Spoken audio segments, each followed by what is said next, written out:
Tengo algunos anuncios parroquiales que hacer en portugués, inglés y español. Les voy a solicitar su paciencia a todos y todas. Voy a hacer algunos anuncios en inglés, portugués y español. Les pido contar con su paciencia.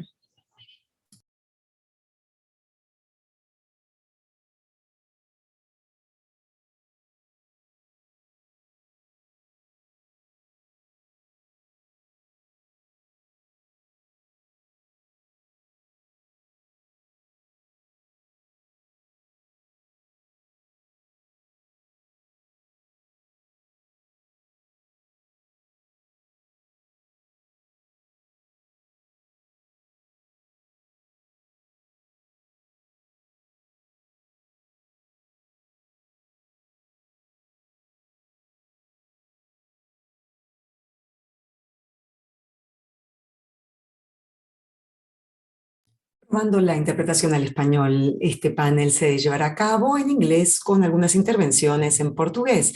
Pueden escoger en qué idioma desean oírlo. Contamos el día de hoy con interpretación simultánea al español y al portugués.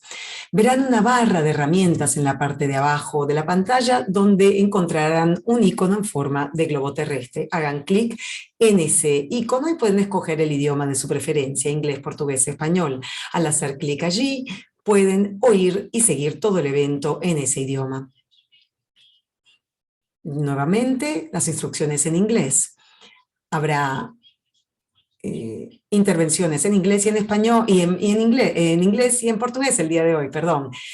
Pueden utilizar la herramienta de interpretación simultánea que se encuentra en la parte inferior derecha de la pantalla en forma de globo terráqueo. Haciendo clic allí, pueden escoger el idioma de su preferencia, ya sea el inglés, el español o el portugués, para seguir el evento. Si escuchan el inglés, van a oír todas las presentaciones en inglés, y así por delante, portugués o español, respectivamente. Voy a decir algunas palabras ahora sobre lo que es la red QRCA, y luego podemos dar inicio a nuestra sesión. Voy a compartir la pantalla. Muy bien, en primer lugar quisiera darles la bienvenida a todos. Se trata del segundo panel del día de hoy y estamos realmente muy contentos de estar aquí. Tenemos una corta presentación sobre COVID. João va a hablar de este tema, por lo tanto no quisiera adelantarme a su mensaje. Sencillamente quisiera decir que tenemos 76 personas inscritas para el día de hoy, algunos de la red QRCA y otros del Congreso USP, y también de 5 países el día de hoy. Así que es algo de lo bueno de poder hacer estos eventos virtuales. También en la red QRCA damos cuenta de los fondos que recibimos de todos. Ahí tienen la rendición de cuentas para este evento en particular. Si desean más información, les podemos enviar dicha información a solicitud de parte interesada. Como le quisiéramos agradecerles por hacer de este evento un éxito. Y por último, quisiera decirles que en septiembre tendremos nuestro último webinario del año, un panel de educación en contabilidad durante la pandemia. Y luego tenemos abiertas la recepción de ponencias para el Congreso de la Red QRCA para noviembre, y también del consorcio de posgrado que se hará el 4 y 5 de noviembre, el Congreso el 16, 17 y 18 del mes de noviembre. Les cedo la palabra a Mari para que siga adelante. Gracias por su atención. Gracias, Ana. Buenas tardes a todos y todas. Es un gran placer para mí trabajar con ustedes aquí, darles la bienvenida a este panel. A quienes no me conocen, soy Mari Veracolina de la QRCA. Estoy haciendo mi transmisión desde Bogotá, Colombia, y voy a interactuar con ustedes el día de hoy en este hermoso panel sobre género y investigación sobre género y diversidad en la contabilidad. Como saben, nuestros panelistas serán la profesora Cheryl Lehman, el profesor Yves Gendron y la profesora Sandra María Cerqueira da Silva. Yo voy a hablar en unos minutos tan solo antes del inicio del panel principal. Quisiera en primer lugar presentarles a João Paulo Rezende de Lima, quien también forma parte de nuestra red QRCA. Es estudiante de doctorado de la Universidad de São Paulo y investigador en temas relativos a la contabilidad. Es un excelente investigador. João Paulo es parte de COLID, la coalición para el colectivo contable de inclusión y diversidad. Él también va a dar de lectura a una declaración sobre este tema. Él mismo lo dirá en sus propias palabras, mucho mejor de lo que puedo hacer yo. Explicará los temas que van a abordar en el movimiento COLID. Y nosotros también formamos parte, por cierto, de tal movimiento. Adelante. Buenas tardes a todas, todos y todes. En primer lugar, quisiera agradecerles por permitirme, por parte del Congreso USP y la red QRCA, para participar en este importante panel. Les tengo algunos datos y percepciones sobre lo que es ser una persona LGBTQIA+ en Brasil. En Brasil, ser una persona LGBTQIA+ va contra la norma. Es existir en un escenario de necropolítica que genera una sombra al salir, a cada salida al mercado, que censura las demostraciones de amor y cariño. ¿Pero qué significa esto en el escenario de la contabilidad? Para mí, la contabilidad es la ciencia de contar transacciones financieras, números, historias de vida, violencia y experiencias. En ese sentido, por lo tanto, corresponde presentar algunas cifras para poner en contexto la experiencia de una persona LGBTQIA+ en Brasil. En este momento no hay cifras oficiales sobre la violencia que se somete a la población LGBTQIA+ en Brasil por muchos motivos, siendo que el principal es la invisibilización de tal violencia por parte del Estado. Sin embargo, algunas ONG han suplido tal necesidad a través de informes no oficiales. Uno de ellos lo elabora el Grupo Gay de Bahía, que contabilizó 329 muertes por violencia contra mujeres personas LGBTQIA+ en el 2019. O sea, cada 26 horas aproximadamente una persona LGBTQIA+ fue asesinada en el Brasil.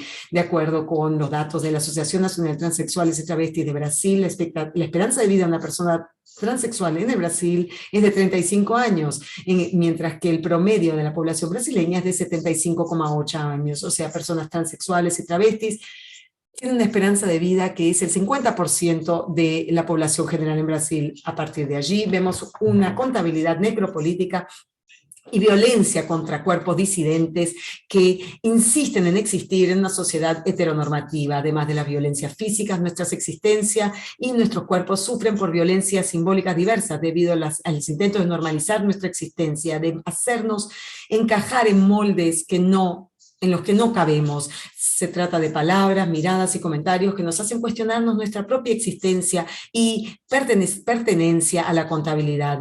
Ante todo esto, nuestro colectivo contable de inclusión y diversidad, COLID, los invitamos a pensar qué han hecho ustedes para cambiar este escenario.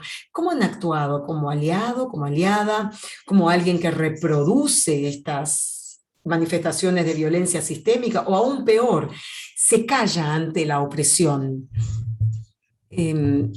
Nosotros, como académicos y académicas de la contabilidad, tenemos que imaginar una profesión cada vez más diversa, donde haya lugar para todas las existencias y subjetividades. Es necesario que veamos todas las existencias diversas, que no solamente las respetemos, sino las incentivemos y animemos. Nosotros en el COLID defendemos una contabilidad cada vez más diversa, que no deje atrás ninguna existencia y ningún saber, porque como dijo la drag queen Lorelei Fox en una charla del tipo TED Talk, es necesario apoyar, tenemos que acercarnos a la gente, así lograremos realizar una revolución. Mi sueño es que tengamos el valor de ir más allá del respeto y de la tolerancia, que tengamos el valor de apoyar las diferencias. Muchas gracias. Thank you, Muchas Gianpaolo. gracias, João Paulo. Let me change the channel. Voy a cambiar de canal. Gracias, João Paulo. Es una buena manera de dar inicio a nuestro panel. Vamos a seguir después con las intervenciones de nuestros panelistas y después un periodo de preguntas y respuestas también para Khalid y para João Paulo. Y tenemos en el chat algunas palabras dirigidas a usted. Es una buena manera de dar inicio a nuestra conversación sobre investigación en género y diversidad en la contabilidad para dar inicio a esta sesión. Tenemos tan solo algunos minutos para nuestro panel y no quisiera robarle nada de tiempo leyendo las largas biografías, los perfiles de nuestros panelistas, sino que quisiera cederle la palabra a la profesora Cheryl Lehman de una vez. Ella es una gran académica y que tiene un doctorado, es la directora asociada de Critical Perspectives on Accounting y es parte del consejo editorial de varias publicaciones especializadas. Participa en organizaciones, la Sociedad sobre Contabilidad, avances en contabilidad, perspectivas críticas sobre la contabilidad y muchas otras publicaciones y revistas especializadas en el tema. Su perfil se encuentra disponible en línea y en el sitio web de la QRCA. Ella es una profesora reconocida con trabajo en Estados Unidos, Australia, en Canadá, en Hungría, Nueva Zelanda, Perú, Rusia, Turquía, Ucrania, entre muchos otros locales y países y ciudades. Ella ha recibido muchos premios por su contribución sobresaliente a las asociaciones profesionales de contabilidad y el medio académico. Hay tanto que decir sobre ella, pero queremos oírla hablar directamente, así que adelante, vamos a permitirle compartir la pantalla y tendrá 10 minutos para resumir su contribución a este panel del día de hoy. Así que adelante, pueden compartir ustedes también sus reacciones aquí en pantalla de Zoom. Muchas gracias, muy obrigada. Y gracias por sus amables palabras. Estoy muy agradecida con los organizadores y todos ustedes que participan en esta reunión el día de hoy. Vamos a ver si logro compartir mi pantalla. Parece que no tengo permiso. Vamos a intentarlo de nuevo, porque sí había podido antes. Volvamos a intentarlo. Parece que funciona. Muy bien. ¿Sí la ven? Bien. Excelente, entonces vamos a empezar. El objetivo principal de mi intervención del día de hoy es qué podemos hacer para ampliar y fomentar nuevos caminos sin dejar de aceptar que hay resistencia tanto interna como externa a este tipo de expansión. Para mí hay que cuestionar y considerar cómo el género y la diversidad, la inclusión, la vulnerabilidad y el poder, cómo se definen, cómo se mantienen en la sociedad y cómo podemos actuar para que estas definiciones se amplíen. Se trata de un terreno muy cuestionado y abierto. Es algo en lo que participamos nosotros. Tengo entendido y entiendo que hay fuerzas internas y externas persistentes que evitan y desalientan incluso la consecución de este tipo de transformaciones. Yo provengo de un lugar, bueno, somos magníficos, ¿no? Los seres humanos somos creativos y en ese sentido todo es posible. Entonces, ¿cómo podemos desarrollar el consenso? Estamos hablando de inclusión, de de lo que sea, de la investigación. Nosotros somos el pueblo, somos los que hacemos estas extensiones. Nosotros habitamos estructuras sociales, está el tema de la cultura o las culturas, está la falta de recursos económicos, y también hay fuerzas económicas, otras fuerzas muy potentes que hay en nuestra sociedad que a veces parecen paralizantes. Sin embargo, el cambio y la transformación sí son posibles. Es algo por lo cual debemos esforzarnos. Cooper y otros intelectuales, Cooper se refiere a varios intelectuales públicos que encuentran dificultades no solo a la hora de cuestionar el status quo, sino lo que aún es más importante, salirse, aventurarse y salirse de la academia, que es muy importante. O sea que impugnar y retar las ocultaciones y los silencios de la contabilidad significa borrar aquello que no está identificado. La verdad que es difícil. ¿Cómo se hace para contar un relato oculto? ¿Cómo se trae a colación un tema que jamás se ha tocado, para el cual no hay lenguaje? En ese sentido, la contabilidad cualitativa o crítica y su investigación es una fuerza dinámica que busca distintas maneras de entender nuestra disciplina, a sabiendas de que podemos tener impacto en la política. ¿Qué es lo que se cuenta? ¿Qué es lo que se silencia? ¿Qué es lo que se define y qué no?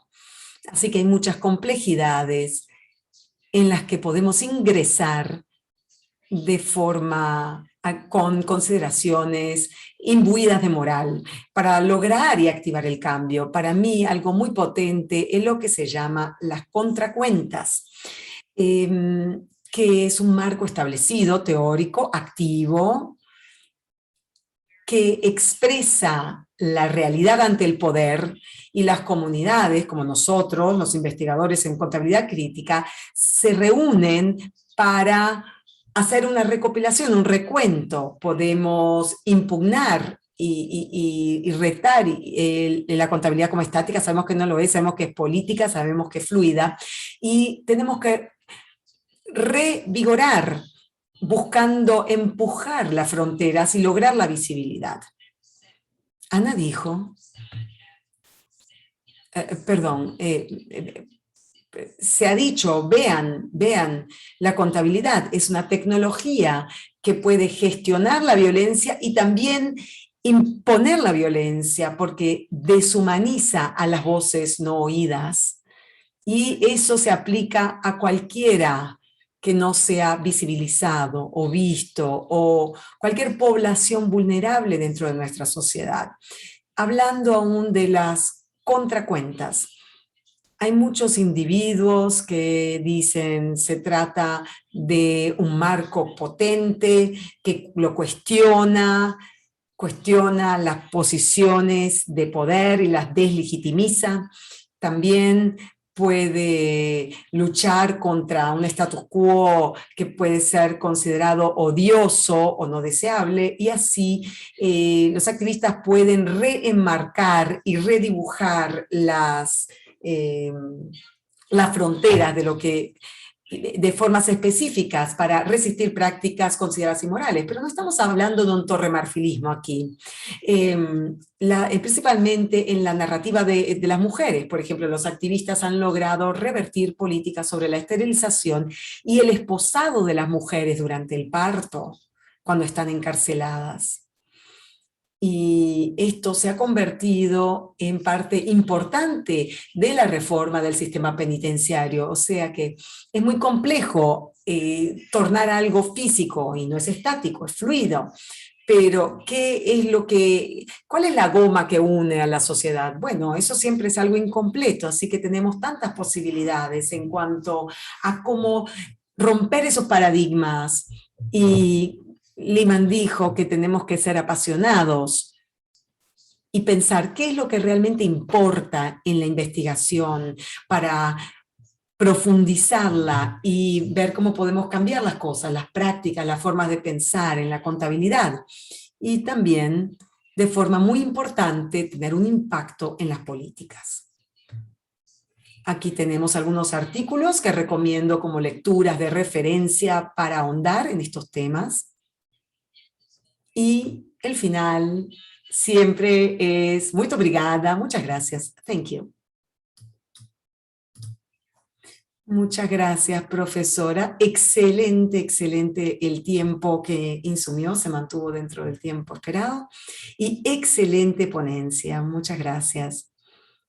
Tendremos más tiempo en la sesión de preguntas y respuestas para ampliar un poco estas ideas. A continuación, vamos a oír al profesor Yves Gendron. El profesor Gendron es profesor de contabilidad de la Universidad de Laval en la ciudad de Quebec.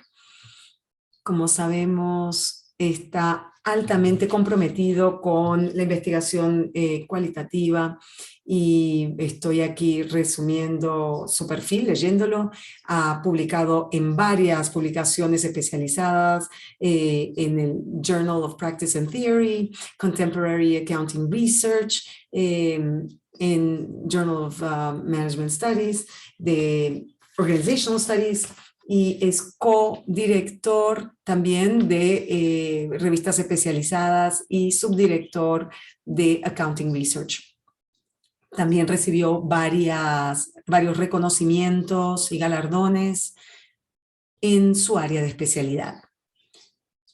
Yves, al igual que la profesora Cheryl Lehman, son parte de nuestra red de QRCA, de contabilidad cuantitativa, de investigación en contabilidad cualitativa. Muchas gracias, profesor, por estar con nosotros el día de hoy. Con eso le cedo la palabra, sin más, al profesor Yves Gendron. Buenas tardes, gracias a todos. Es un gran placer estar aquí, aunque sea a la distancia, con ustedes. Yo preparé un documento en Word, así que voy a tratar de seguirlo y compartirlo con ustedes en primer lugar. Tal vez sea más fácil para todos leer mientras yo hablo. No voy realmente a leer el 100% de lo que redacté, pero mi presentación sí se basará en este documento. En primer lugar, muchas gracias a los organizadores por acordarse de mí para este panel e invitarme. Espero que sea de utilidad para ustedes. Antes de empezar, quisiera decirles que es un gran reto acometer temas tan importantes como el género y la diversidad en cuestión de 10 minutos. Necesito hacer escogencias y tendré que concentrarme solamente en el abordaje de la investigación crítica. Tengo una definición de lo que es la investigación crítica en pocas palabras. Quisiera recalcar 3 puntos principales en mis 10 minutos de intervención, que son bastante sencillos, pero a la vez difíciles de acometer desde el punto de vista teórico. Y pueden ser complejos por sí mismos. En primer lugar, quisiera decir lo siguiente. El reconocimiento de la amplitud y profundidad de las complejidades que tienen que ver con el gendering, o sea, la imposición del género y la diversidad. Bueno, son sumamente complicados. Estamos hablando aquí del poder. El poder está a todos los niveles, con una complejidad capilar y tiene que ver con la resistencia también. Es algo que es complicado, complejo y difícil de desenmarañar. Así que eso es algo que debemos tener presente, pero no deberíamos evadir esa complejidad, digo yo. Ese es mi primer argumento. El investigador crítico no debería temer la complejidad, ni alejarse de ella, ni quitarle importancia. Todo lo contrario, hay necesidad de analizar esas complejidades para que uno pueda contribuir de forma significativa al conocimiento en el área. Aquí tenemos información. Hace 15 años, un ejemplo concreto, el gobierno de Quebec promulgó una ley que exigía que todos los directorios de las empresas públicas, como por ejemplo Hidro-Quebec, tuvieran la misma cantidad de mujeres que hombres en su composición. Y con mis estudiantes en el momento investigamos el hecho para ver cómo las mujeres y hasta cierto punto los hombres vivían el cambio, estaban viviendo ese cambio en la composición de los directorios y enseguida nos sentimos expuestos a las complejidades de estas experiencias. Algunas mujeres estaban a favor de esa regla, de esa regulación, porque creaba un cambio estructural importante que duraría por lo menos algún tiempo con una representación equitativa entre hombres y mujeres. Pero otras mujeres se oponían a ese cambio porque creían que para estar en el directorio eran suficientes sus capacidades y competencias y no hacía falta que el gobierno impusiera su participación. Eso hace que las cosas sean más complejas, ¿no? Algunas mujeres igual se sentían ambiguas y una contradicción en ese sentido.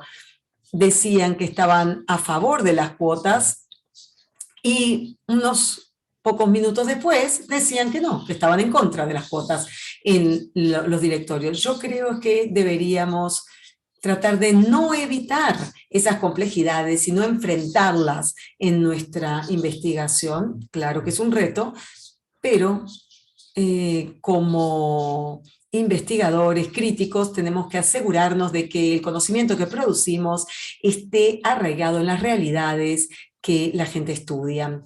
Otra complejidad tiene que ver con la teoría del feminismo y la teoría de la diversidad, que también son sumamente complejas y contradictorias. Lo que también supone grandes retos, principalmente en cuanto a los nexos importantes y significativos con la literatura. Yo diría que hay que estar conscientes de esas complejidades para poder crear vínculos importantes, significativos y elegantes con estas teorías. Desde mi punto de vista y de mi experiencia, hay mucha contradicción y complejidad en estas áreas, en estos campos, y hay que tener mucha cautela a la hora de elaborar teoría en este dominio, digamos, del conocimiento, porque nosotros vemos como los revisores pueden ser incluso, digamos, violentos si uno asume una postura un poco incómoda en cuanto a estos temas. Segundo punto, el conformismo en cuanto al pensamiento y qué hacer al respecto. La diversidad de pensamiento.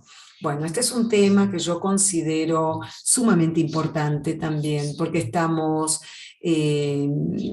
rodeados de centros de poder que suelen fomentar, digamos, entre comillas, la armonía en la sociedad o el orden social, entre comillas, y eso se hace a través, para hacerlo se movilizan varios mecanismos y dispositivos para garantizar que todos pensemos igual. No estoy diciendo que lo logren, pero de alguna manera lo buscan como cometido.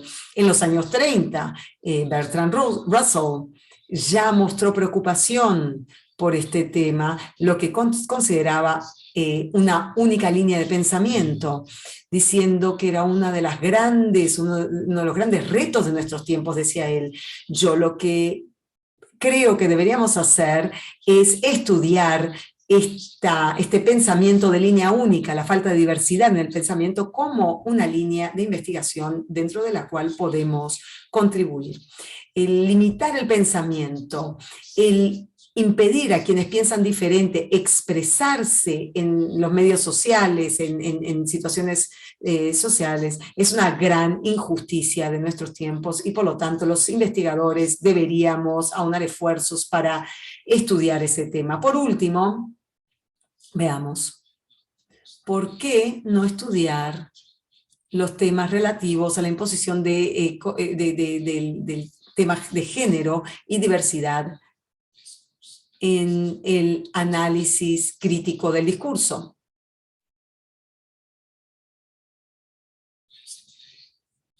En pocas palabras, hay muchísima literatura sobre el análisis de discurso, el análisis crítico de discurso.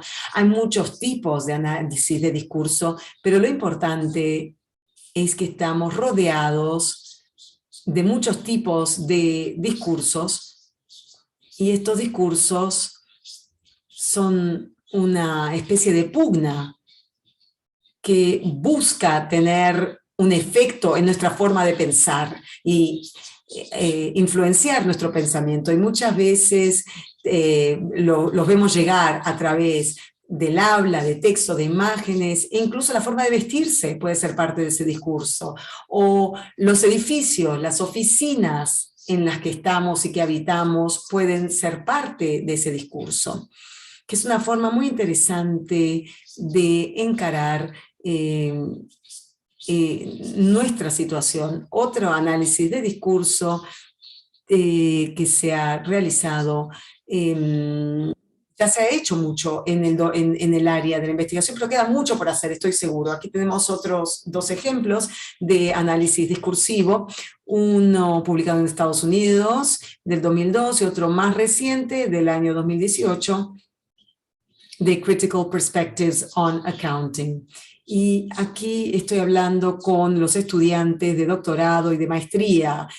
Los invito a adentrarse en esta área tan interesante, pero también es una forma muy útil y significativa de entender el funcionamiento del poder en la sociedad. Es algo que hay que tener en cuenta como opción de investigación. Así que muchas gracias, obrigado, thank you. Con eso concluye mi presentación. Muchas gracias, Yves. Excelente también, y gracias por mantenerse dentro del tiempo asignado. También vemos algunos comentarios para usted también. Y ahora vamos a seguir. Para terminar la primera parte de este panel, vamos a escuchar a una oradora en portugués, la profesora Sandra María Cerqueira da Silva, quien se va a dirigir a todos nosotros en portugués. Los intérpretes van a interpretar al inglés y al español desde el portugués original. Ustedes no deben hacer absolutamente nada, manténganse en sus canales, por favor. Voy a leer su perfil en inglés, no lo puedo hacer en portugués, pero después de leer el perfil, los intérpretes van a pasar a los canales correspondientes. La profesora Sandra María Cerqueira, hola, se ve hermosa. Profesora, ella tiene un doctorado de la Universidad de São Paulo y es asesora especial sobre políticas de acción afirmativa y también profesora adjunta de la Universidad del Estado de Feira de Santana de Brasil y también profesora de la Faculdade Nício Teixeira. También es cofundadora e investigadora del Centro de Investigación y Extensión en Género, Raza y Sexualidad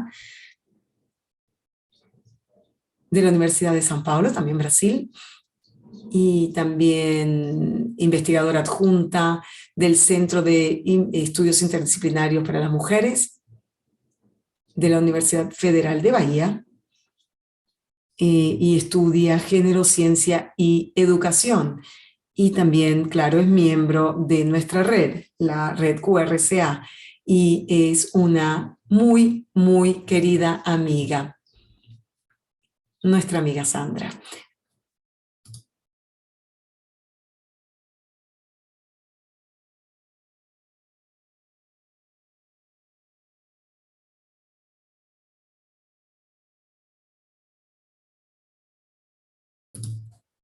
Eva, Cheryl y los que están escuchando y siguiendo el panel en inglés van a oír al intérprete del portugués al inglés. Sandra se expresará en portugués. Creo que estamos listos y los intérpretes también lo están. Muy bien, gracias. Será un gran reto. Vamos a ver si los intérpretes ya están listos. Yo creo que sí, estamos listos. Vamos a empezar entonces. Y ¿me oye? ¿Van a pasar a inglés? ¿Sí me oyen? Eve y Cheryl, sí, adelante. Vamos a empezar entonces. Sandra, adelante. Claro, gracias. Este es un gran reto, como dijo el profesor Eve. Es muy difícil pensar en sintetizar en 10 minutos lo que tenemos que decir. Sin embargo, haremos el esfuerzo. Voy a compartir mi presentación con ustedes.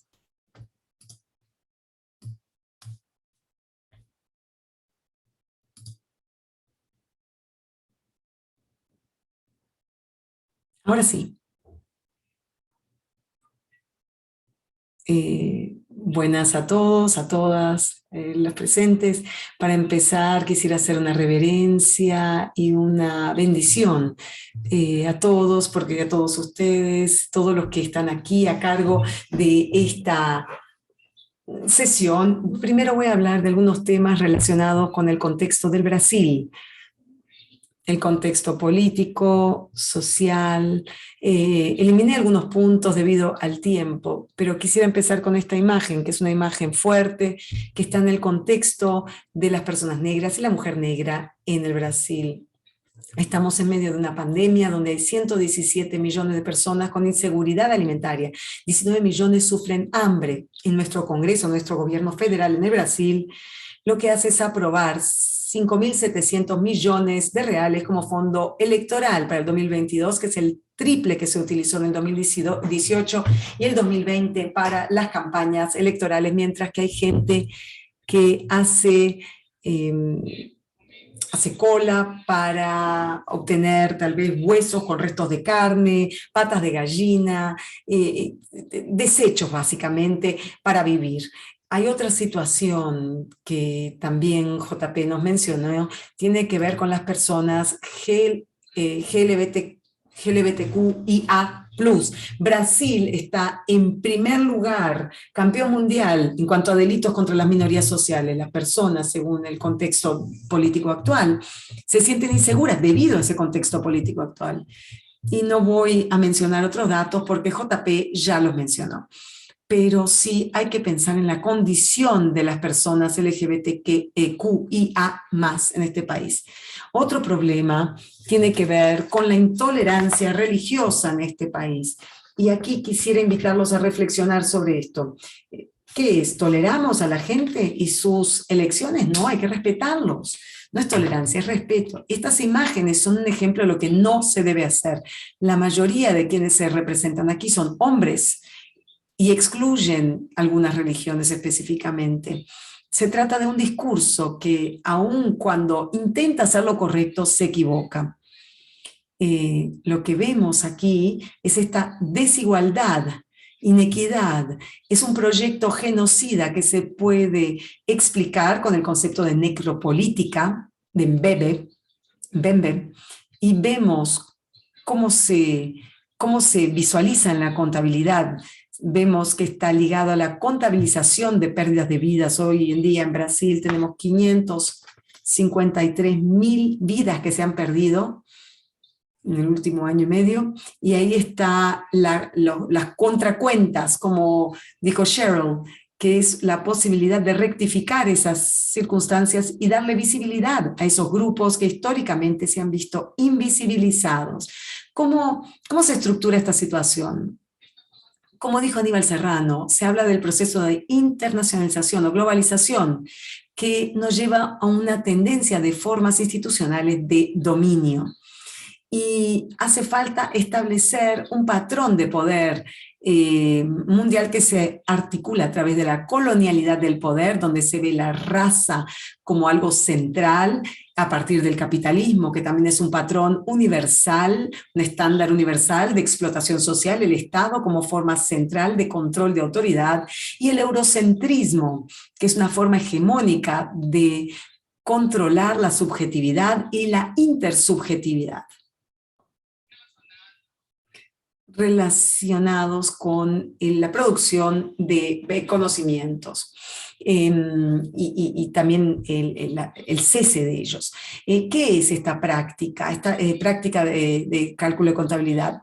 Lo que hace es que el sujeto sean observados y gobernados, y que no se encuentren como actores. Entonces existe esa respuesta muda, simplista, ante la investigación crítica. ¿A qué me refiero? Me refiero a escritos que, como dice Lelia González, es una escritura que niega, invisibiliza, no contribuye,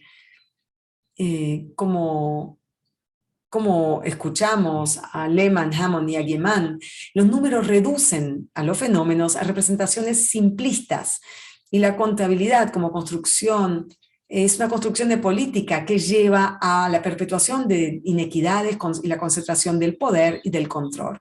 La investigación crítica es una amplia gama de opciones que reconoce y acoge diferentes voces y observa la índole de esas prácticas que se basan en intereses específicos y atienden a intereses específicos.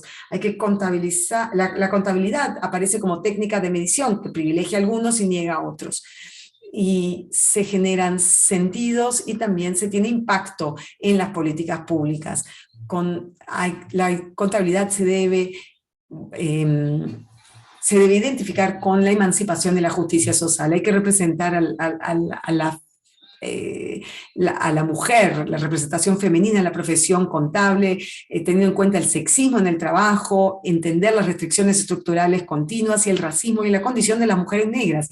Son necesarias investigaciones que promuevan el análisis de la sexualidad en los estudios y organizaciones contables, y también la construcción binaria de la sexualidad, COLID, que es una organización que ya desarrolló una línea de estudios y de investigación en este sentido. Es algo que hay que observar y en lo que hay que posicionarse. También están los temas relacionados con el medio ambiente. Hay que reorganizar y mirar la precariedad de la vida familiar y laboral con temas de mercantilización de lo que es emocional, y ante prácticas de negocios que no son sostenibles. Hay que conocer la experiencia subjetiva de mujeres y hombres sometidos a construcciones sociales de género y restricciones relacionadas. Para los hombres también hace falta reflexionar sobre lo que implican las culturas masculinas, la paternidad, la personificación masculina, la heteronormatividad y el tema intersectorial. Esto se relaciona con lo que se llama el universo simbólico del neoliberalismo, como dice Cooper. Hay que estudiar el papel de la contabilidad en los regímenes neoliberales. No se trata tan solo de sutilezas teóricas, sino que hay técnicas y racionalidades aplicadas en instituciones financieras y gubernamentales que legitimizan las políticas y que siguen empobreciendo la vida de la mayoría de las personas, que las excluye también, además de empobrecerlas. La contabilidad hace que las cosas sean identificables, puede hacerlo, inteligibles y gobernables, creando una orden social. Entonces la pregunta es, ¿con qué trama social se quieren comprometer ustedes? La teoría académica sigue una jerarquía con categorías de clases intelectuales incluso, y eso por una deuda histórica del Estado, con prácticas tradicionales que silencian las voces de las personas marginadas. Y lo que buscamos aquí, por lo menos aquí en esta intervención, y a lo que llamamos es al pensar una teoría como práctica de liberación, con educación que no reproduzca el status quo a través de un pensamiento reflexivo, no solo descriptivo. Estas son las referencias que utilicé como bibliografía para mi presentación. Eso es lo que quisiera decir. Y además, quisiera agregar que la educación también forma parte y coadyuva a estos temas, que es lo que buscamos hacer, una educación que invite a la reflexión. Muchas gracias.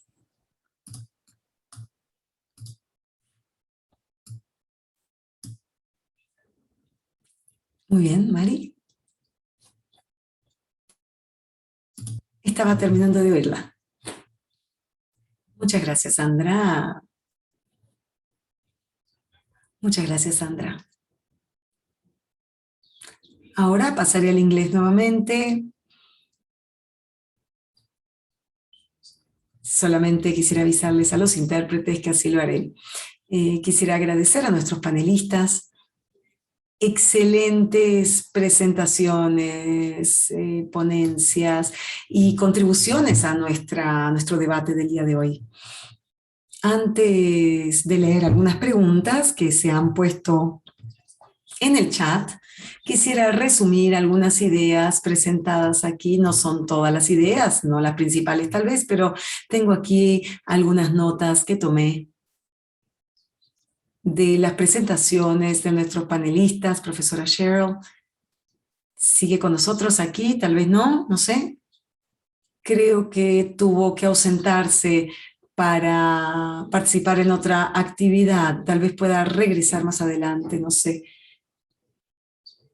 Pero se ausentó. Los profesores Yves y Sandra sí seguirán con nosotros. En resumen, la profesora Cheryl hablaba de las contracuentas y el profesor Yves habló de la complejidad, de cómo acometer la complejidad en el género y la diversidad.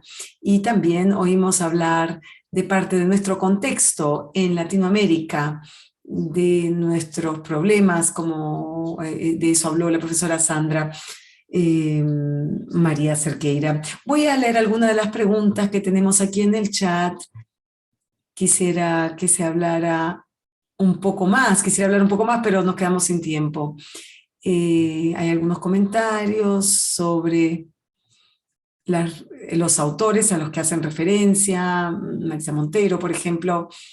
Algunos, los invito a leer el chat porque algunos están hablando de investigación. Ingrid, por ejemplo, habla de la investigación sobre el silencio, la raza y el silencio en los negocios, en el mundo de los negocios. Hay muchos mensajes sobre el movimiento COLID. Tenemos una pregunta de Pierre sobre contracuentas como forma de contrarrestar los discursos hegemónicos, cómo y qué dimensiones morales y éticas asociadas se deben tener en cuenta para la contabilidad social. Hay una pregunta sobre contracuentas, contabilidad social, discurso hegemónico, implicaciones éticas. Y Sandra, el que quiera, por favor, ofrecer algún comentario al respecto, tiene la palabra. Adelante, Yves. Perdón, ¿usted podría hacer la pregunta nuevamente? Voy a leer aquí la pregunta de Pierre Ohayon. Las contracuentas, y aquí estoy interpretando la idea, como una contrafuerza o para contrarrestar los discursos hegemónicos. ¿Cómo y qué dimensiones morales o éticas asociadas se deben tener en cuenta para la contabilidad social? O sea, las contracuentas para enfrentar y acometer el discurso hegemónico. ¿Qué es lo que debería considerarse desde el punto de vista ético-moral para aplicar la contabilidad social en este sentido? Muy bien. Sandra, ¿quiere ir usted primero o quiere que hable yo? Adelante, ¿algún comentario sobre discursos hegemónicos, contracuentas, contabilidad social? No sé si Pierre quisiera tal vez usar el micrófono. Adelante. ¿Puedo hacer los comentarios yo? ¿Puedo empezar yo? Dice Sandra. Adelante, en portugués, sí, claro. Adelante. Bien. Muy bien. La escuchamos. Gracias, Pierre, por su intervención y por su atención. Le voy a recordar la situación de las personas negras en nuestro país. Si recogemos todas las enseñanzas formales en cuanto a nuestra historia, la historia de nuestro país fue narrada y es narrada por héroes, hombres blancos, teóricamente ganadores, conquistadores. Esa historia única, como dice el Shimamanda, hace que muchas personas adultas e incluso muy cultas no conozcan las realidades y el origen de las personas negras. Hasta el día de hoy, la mayoría de la población piensa que África es un país, cuando se trata de un continente que consta de 54 países. Por lo tanto, tenemos toda una historia con H mayúscula que se invisibilizó y que hay que contar, hay que narrar. Y se debe incluir, incorporar a las personas negras, a las mujeres, a los pueblos originarios en la construcción, desarrollo y avance de la historia de nuestra nación. Y eso es cierto no solo en Brasil, sino en otros espacios también. Así, cuando hablamos de contracuentas, hablamos de no solamente oír la voz, sino reconocer la voz de aquellas personas que no estaban en condiciones de hablar. Por ejemplo, eso lo digo en mi presentación y muestro la imagen de la esclava Anastasia. Las personas negras durante la esclavitud les ponían un bozal de hierro para que no pudieran comunicarse entre ellos, de forma que se ocultara su cultura y para que no pudieran comer los frutos que ellos cosechaban en el campo. O sea, personas ahogadas a lo largo de siglos. Y la historia que se cuenta es una historia de seres pasivos, pero no es cierto. Tenemos muchas situaciones que nos demuestran cómo las personas negras son resilientes, cómo nosotros somos resilientes a pesar de todos los embates. Las comunidades cimarronas como la mía, bueno, yo soy, mi cuerpo territorio es una comunidad cimarrona, un llamado quilombo en portugués. Y esa historia hay que oírla, hay que contarla, y voy a hablarles un poco del género. Si pensamos en las mujeres, ¿cuál es la lectura que normalmente se tiene de las mujeres? Es una lectura de inferioridad que conduce a la incapacidad, a la inferioridad, a limitantes, que no se corresponden con la realidad. No hay por qué la mujer deba dejar de actuar en cualquier área de las ciencias, por ejemplo, de las áreas científicas. Pero lo cierto es que la condición de la mujer y su participación en ciencia, tecnología y en las ciencias, en las ciencias naturales, es posible y no hay por qué excluirlas. Hoy en día tenemos información y estudios que demuestran el reconocimiento de autoría de personas que fueron ahogadas en su expresión. La propuesta de las contracuentas no es ser aético, sino más bien ético por encima de todo, reconociendo el valor, la contribución, la participación de todas las personas, como siempre ocurre. Eso es. El profesor seguramente querrá decir algo, el profesor Yves Gendron, así que le voy a ceder la palabra. Seguramente tendrá muchas cosas interesantes que compartir con nosotros. Bien, gracias. Algunos puntos que quisiera mencionar con respecto a esta pregunta. En cuanto a las contracuentas, son una forma importante de tratar de hacer oír las voces silenciadas en la esfera pública. Y de hecho se trata de un componente muy importante para la investigación crítica. Cuando yo trato de recordarme a mí mismo qué es la investigación crítica, yo pienso en Edward Said Buck, en sus representaciones de ese intelectual, Edward Said, S-A-I-D se escribe, de 1993. Es, la verdad, un libro muy importante, el del que nos recuerda el lector cuál es el papel del investigador como académicos críticos.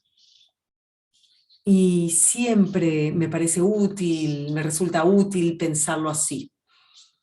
Ahí está un elemento que podría ser de interés, diría yo. Las contracuentas, se parece mucho el contradiscurso, ¿no? Y hay una línea de investigación de la historia que también podría resultar muy útil, que se basa en la investigación en general, que hay una que se llama Nueva Investigación sobre la historia de la contabilidad. O sea, estamos hablando de la historia desde el punto de vista del poder humano. Pero sin duda existen las contracuentas, la contabilidad social y los efectos de las mismas que conllevan un vínculo de interés y a la vez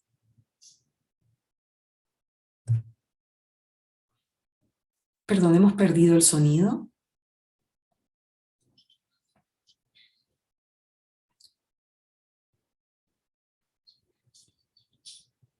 Vemos que estamos experimentando algunos problemas de conexión.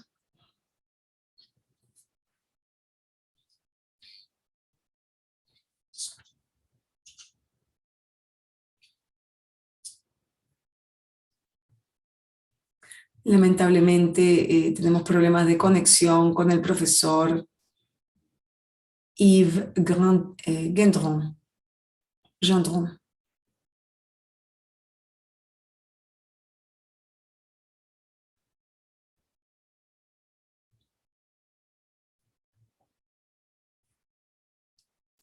Lamentablemente forma parte de nuestra nueva realidad con estas reuniones virtuales, ¿no? Bien, no sé si tenemos más preguntas de los asistentes. Veo algunos comentarios, pero yo tengo algunos comentarios, pero primero vamos a ir a los asistentes. Tengo una pregunta sobre contracuentas de parte de para los panelistas, de mi parte. Cuando el profesor Yves Gendron proponía la utilización del análisis crítico del discurso para la investigación en género y diversidad, yo diría que en esos artículos que él propone, se habla de cómo hacer ese tipo de investigación desde el punto de vista de algunos comportamientos, algunas imágenes y cómo se hacía antes. Yo diría que también utilizamos en eso la contracuentas para entender cómo se aborda el género en algunas situaciones, no solo en contabilidad, sino en otros ámbitos. Es otra forma de utilizar las contracuentas en nuestros temas. Y además, quisiera agregar un comentario sobre lo que dijo João Paulo al principio, su declaración sobre cómo incluir la diversidad en nuestra vida diaria, no solamente como una persona, sino también como académicos y como profesionales. Mi experiencia es, bueno, cómo tratar a la gente como personas normales. Tal vez podamos hablar de eso en algún otro espacio, porque nos estamos quedando sin tiempo el día de hoy, lamentablemente. Pero en mi experiencia, yo tengo experiencia con estudiantes y colegas, y a veces uno los trata solamente como personas normales. Y la idea, yo sé que es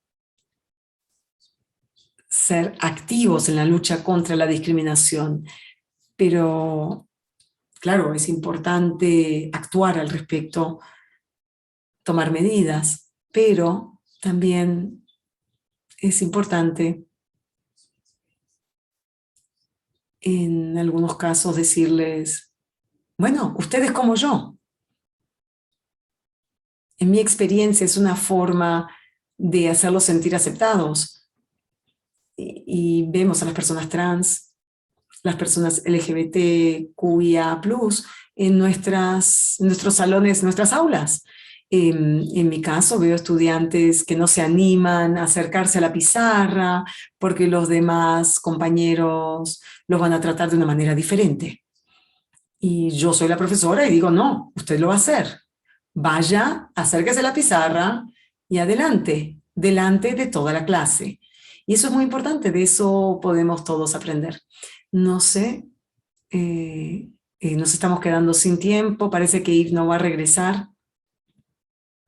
Sí, adelante Silvia. Gracias.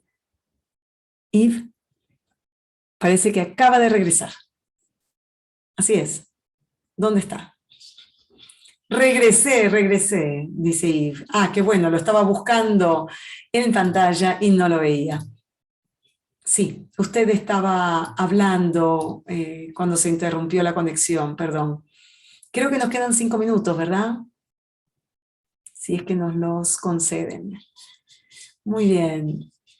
Tenemos 5 minutos para que usted puede concluir la idea que estaba exponiendo y tal vez Sandra, si quieren decir algo más para concluir este panel y para despedirnos de todos. Bueno, me disculpo por el percance. Me quedé sin conexión a internet por algunos minutos, pero logré regresar. Bien. Espero que este panel haya resultado útil de alguna manera. Siempre es difícil hacerlo en 10 minutos, ¿verdad? Para hacerlo bien, realmente, generar diversidad, bueno, debería haber un curso de 15 semanas, tal vez de doctorado para ello. En 10 minutos no se puede hacer mucho al respecto, pero espero haber por lo menos generado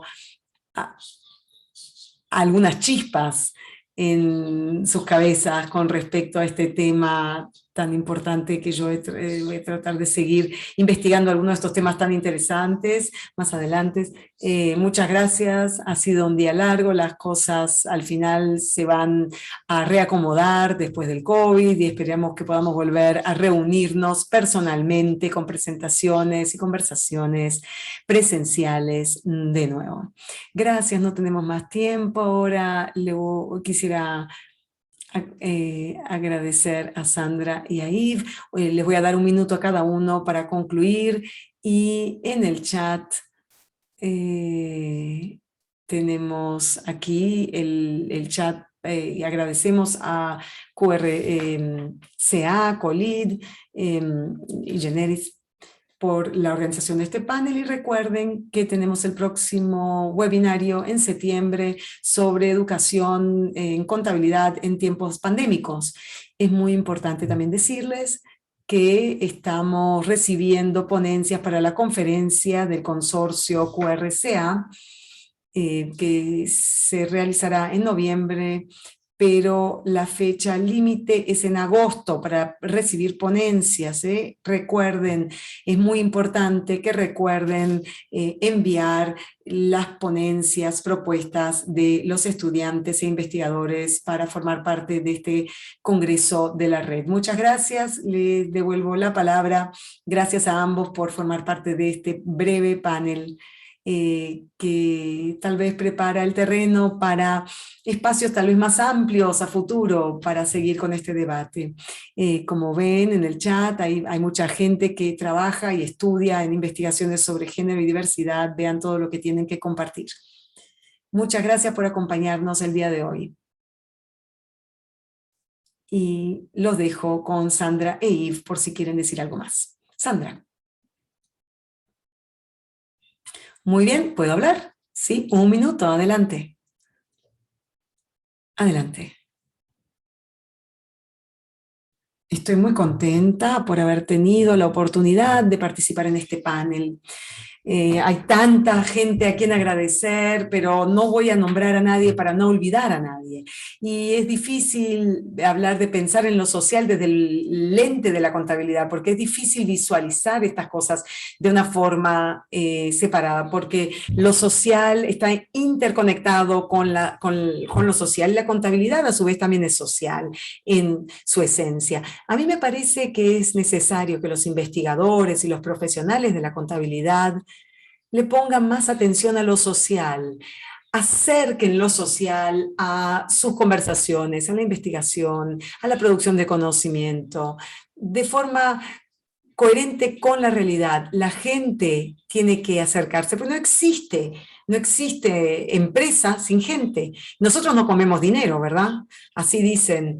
Y tiene que ser de forma significativa, no solo en sentido figurado. Hoy el profesor Nascimento estuvo a cargo del jurado en un directorio, y lo que dice es, bueno, en estos eventos no hay negros, no hay personas negras, a no ser que haya algo de mercadeo, de mercadotecnia, porque es algo que una vez que sale a la luz se puede procesar y generar diferencias en las políticas de acción afirmativa, en las políticas en general, y generar un cambio. Espero haber presentado algunas interrogantes para repensar el contexto, las prácticas, y la verdad es que estoy muy contenta de haber tenido esta oportunidad.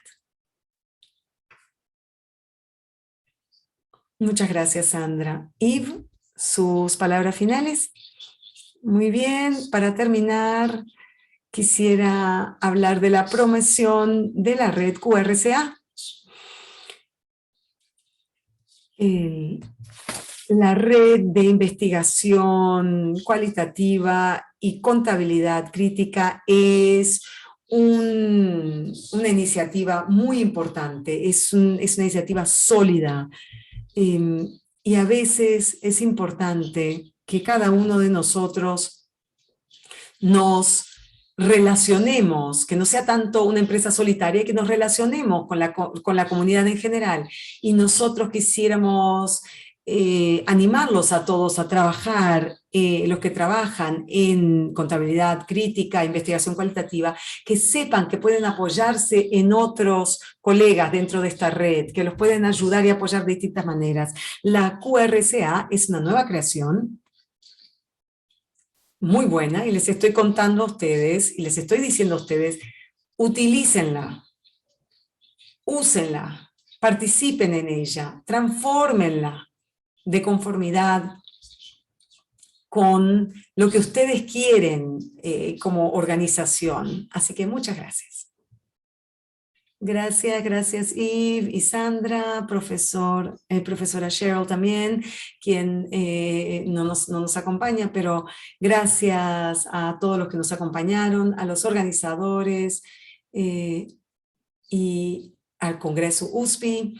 Es un gran placer y ha sido un gran placer interactuar con ustedes hoy para mí, y espero volver a vernos pronto en algún espacio, esperemos que de forma presencial en alguna de nuestras ciudades tan hermosas. Nos vemos pronto, espero. Y recuerden que vamos a reunirnos en el Congreso USPI de esta semana, nos vamos a dar cita en ella, en esas sesiones hoy y mañana. Muchas gracias y con eso concluimos. Hasta luego.